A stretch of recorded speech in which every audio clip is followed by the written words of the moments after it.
Yo, yo, yo, it's your boy Troze. And your girl Ella. And you are rocking with us on Get It Out the Mud podcast.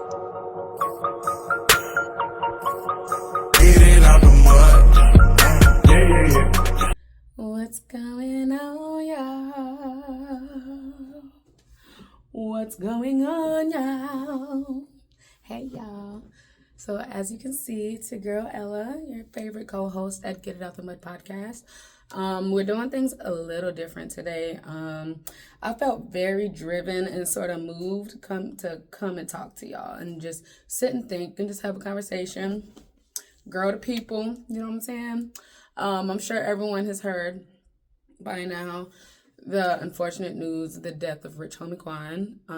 First and foremost, all of our condolences and all of our deepest hearts and condolences go out to Rich Homie Quan and his family. As you know, at the end of the day, Rich Homie Quan is a person. He's a human being. You know, we here at Get It Out the Mud, we're all about humanitarianism and just people, right? And just loving people and just motivating people. And so outside of Rich Homie Quan, the legend and the rapper, our deepest condolences go out to Rich Homie Quan and his family because, you know, he was a son of somebody. He had a mom. He was a father. He had kids.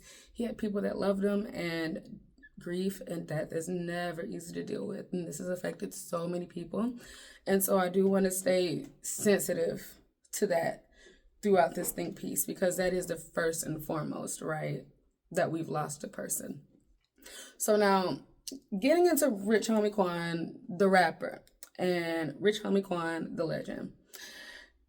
So scrolling through like social media, right, and like driving, I hear, of course, I live in Atlanta, so I hear, you know, the way that the city is shooken up and everything, and I see the way that, you know, people are just shook up by this, and I think what kind of frustrates me is I feel like there's this ongoing thing of not giving people their flowers and the support that they're supposed to get while they are here and alive with us.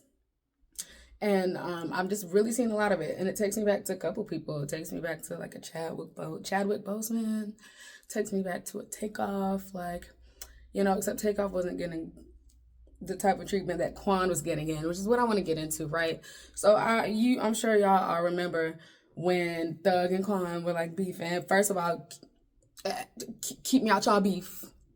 No, keep me out that shit. That's not the point of none of this. I'm speaking to an era. I'm speaking to an era of when it was really funny for people to say a bitch homie Quan. And I even remember one time, I think this might have been like 3 years ago, I seen people just saying like he made the biggest fall off of 2018 or something. And it's just really kind of disheartening because these same people are people that are like posting pics with Quan, like, damn, we'll miss you, bro, we'll miss you, legend. And it just don't sit right with me because regardless of what you feel about Rich Homie Quan, regardless of where your stance is, his impact and the way that he sort of helped lead and help pioneer the new Atlanta sound is undeniable, and he's always deserved his flowers and his respect, and he was not getting that shit the way he should have until he passed. And I just feel like we as a community, me included, because I hadn't listened to Quan. I listened to his older stuff, but I wasn't supporting Quan and outwardly vocally supporting Quan either. So this is me talking to myself as well, okay? But I just think that we should really be supporting as a whole the way we're supposed to before we lose people. You know, it's not okay. Like, I'm not even from here originally. I'm from Memphis. So growing up, I spent years in Memphis, years in Atlanta, back and forth, growing up my whole life. So I spent plenty of time in both cities. If you ask me, it's always going to be Memphis. Because Memphis. Duh. But I was not even here in Atlanta. I was in Memphis when I stake my plate. I got souffle, I stake my plate. Sade, I'm smooth. You know what I'm saying? I wasn't even in Atlanta, and I knew the impact. We all know the impact of that, and so I feel like that should have always remained in the forefront, even through the, even through the downfalls and the, I'm gonna quote, fall-offs that everybody was talking about that still should have stuck in everybody's mind, and he should have been regarded as a legend before he passed. And it's frustrating to see him getting his flowers after he passed. Like, he was not even here to really feel that, because it's an undeniable fact. I think we need to watch that shit. If we see people, we support them. Support people. Don't pray for people's downfalls. Don't come in on the jokes and on the, you know what I mean? Because you never know when you're going to lose somebody. We need to work on that shit. And if we did that more as a community, a lot more talent would be able to come through where they're supposed to be. If we were more supportive as a community, a lot more people would be getting the shine they're supposed to get. But we don't do that until somebody dies. Another point that I wanted to make is watch your friends. Don't be an enabler. If you see somebody with a problem, if you see that it could be detrimental, don't be there for the good time and let them self-destruct. Because I'm going to share something with y'all. When I came back to Atlanta in around 2014, I ended up moving to the South Side about, I want to say maybe 2016, I moved over to the South Side, and I'm a singer, and I knew some producers. So I would have run-ins with Quan. I would have run-ins with Quan at the studio, and his people on the South Side. Y'all know who y'all are. Tell me I'm lying if you want to. Quan would be fucked up.